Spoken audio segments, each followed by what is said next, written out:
Salve, salve, rapaziada! Marquezine na área, sextou no Rio de Janeiro.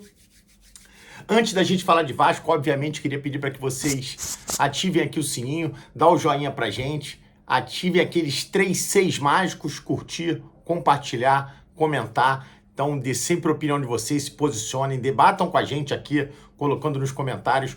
Peguem o nosso link também e caminhem, divulguem para os amigos vascaínos, para que a gente continue aparecendo para cada vez mais pessoas e o YouTube entenda a relevância do nosso canal e continue divulgando para cada vez mais gente. Lá nas redes sociais, @SerVascoOficial, C de cerveja, cerveja mais Vasco, é a nossa Ser Vasco. Então lá nas redes sociais a gente está no Instagram, TikTok, no Twitter.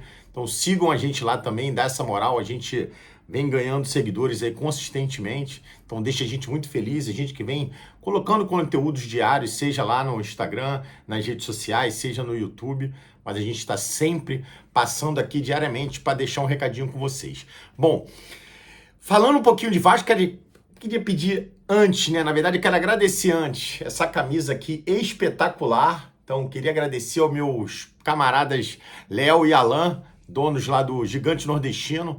Então, que é uma rede de restaurantes maravilhosa aqui no Rio de Janeiro. Quer dizer, Rio de Janeiro e São Paulo, né? Eles já entraram em São Paulo. Então, estou já batendo já quase 15 filiais.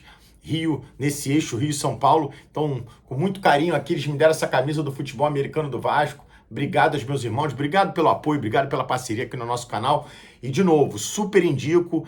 Domingão, Dia dos Pais, leva a família lá no Gigante Nordestino e faça aquele almoço que o papai merece, tá? Obrigado aos meus camaradas. Bom, falando um pouquinho de Vasco, né? Acho que a gente tem algumas coisas um pouquinho picotadas para falar. Primeiro, que a gente tem um jogo importante amanhã às 9h30 da noite contra o Fluminense. Então, o Vasco que está com 24 pontos, precisa muito chegar aos 27 amanhã. O Vasco que perdeu muito ponto aí nas últimas rodadas, vinha numa sequência muito positiva de 4 vitórias consecutivas e depois realmente a gente começou a tropeçar. E o mais preocupante, né, que a gente começou a cair de performance, a gente começou a ver alguns jogadores não rendendo como eles vinham rendendo. Então acho que a gente precisa ter no jogo de amanhã uma virada de chave, uma zaga muito criticada, principalmente ali pelo Léo Pelé e pelo Michael. Na última partida, pelo menos ali, não comprometeram, mas quando a gente olha o time do Vasco como um todo, o jogo contra o Atlético Goianiense foi um jogo muito ruim, mais uma vez. O Vasco já tinha feito um jogo muito ruim, né, o primeiro jogo.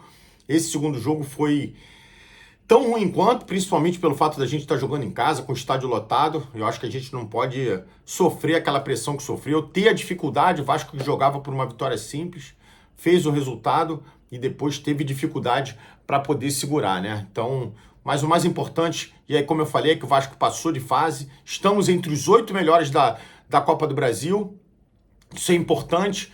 Vamos aguardar os nossos adversários, a gente não tem que escolher adversário, quem vier veio. Então estamos entre os 8 melhores, mas como eu falei, virando a chave agora para o Campeonato Brasileiro, a gente tem que ganhar um jogo amanhã e para 27 pontos. E aí quando a gente jogar o jogo a menos que a gente tem lá contra o Cuiabá em São Januário, né, jogo ainda sem data marcada, a gente poder ali mirar os 30 pontos. E aí eu acho que aí sim o Vasco pode ficar um pouco mais tranquilo com relação ao Campeonato Brasileiro e focar na Copa do Brasil, por que não, né? Eu acho que é factível sim um título da Copa do Brasil, por que não? A gente fala de um campeonato de mata-mata, jogo aqui, jogo fora, então eu acredito que o Vasco tem a possibilidade sim, desde que não esteja com a energia baixa no Campeonato Brasileiro. Então por isso que esses deveres de casa que eu acabei de falar são fundamentais. E para isso, obviamente, a gente conta com um elenco um pouco mais reforçado, então o Vasco que vem tentando sanear teu elenco, vem tentando se desfazer de alguns jogadores, né? Com o caso de Rossi, Praxedes, Serginho, Galdames, o próprio Eric Marcos.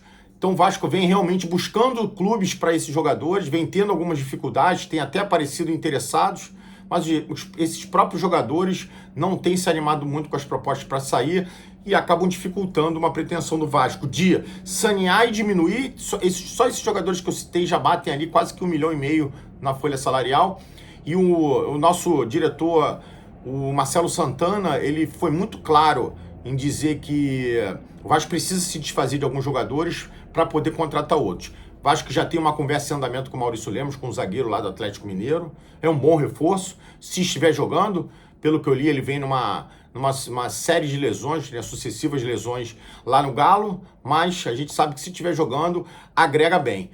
e um atacante de ponta, que é um outro foco que o Vasco tem no mercado. Então, também sondagem em cima do Brian Rodrigues ali, do América do México, mas aí já esbarra a história que ele tem lá de acusações, e aí isso realmente acaba dificultando um pouco as coisas, mas eu acho que fora isso o Vasco tem que estar olhando outros jogadores dessa posição, porque eu estou de acordo. Eu acho que o Vasco precisa muito de um zagueiro e de um atacante de lado que suporte um pouco eventuais ausências, seja do próprio Adson, seja do Coutinho, quando ele estiver voltando, a gente sabe que ele não vai jogar todos os jogos, mas também o Payet, né, que vem bem, vem crescendo jogo a jogo, mas a gente sabe que em algum momento vai ser importante a gente poupá-lo. Bom, vamos aguardar. Amanhã então tem Vasco Fluminense, Nilton Santos, 20 mil ingressos vendidos até agora, então ainda tem ingresso para vender. Então, vascaíno, comprem lá os ingressos, vamos esgotar os ingressos para o jogo de amanhã. Mas tá chegando uma friaca no Rio de Janeiro, mas não desanima não. Mete aquele casaco bonito do Vasco, que eu tenho certeza que você tem amanhã, e vai para o Engenhão, joguinho, horário ingrato, 9h30 da noite. Mas vascaíno que é vascaíno, tem que ir para lá, tem que apoiar o time, e se Deus quiser, amanhã a gente está indo para 27 pontos. Então, no mais, queria pedir para que novamente vocês deixem aqui seus comentários, se vocês concordam, discordam com o que eu falei. Deem tua opinião, compartilhem, pega o nosso link, compartilhem para os amigos vascaínos, comentem, curtam aqui os nossos conteúdos, dá o joinha sempre, ativa aqui o sininho para receber as nossas notificações e lá nas redes sociais, @SerVascoOficial, C de cerveja, cerveja mais Vasco, é a nossa Ser Vasco. Sigam a gente também lá nas redes sociais. Queria desejar então uma sexta-feira maravilhosa para todo mundo, principalmente para todos os vascaínos. Espero que amanhã eu possa encontrar com vários lá no Nilton Santos e que principalmente pós-jogo a gente possa estar falando de uma bela vitória do nosso gigante da colina. Então, um beijo no coração de todos os vascaínos e ó, isso aqui é Vasco, porra!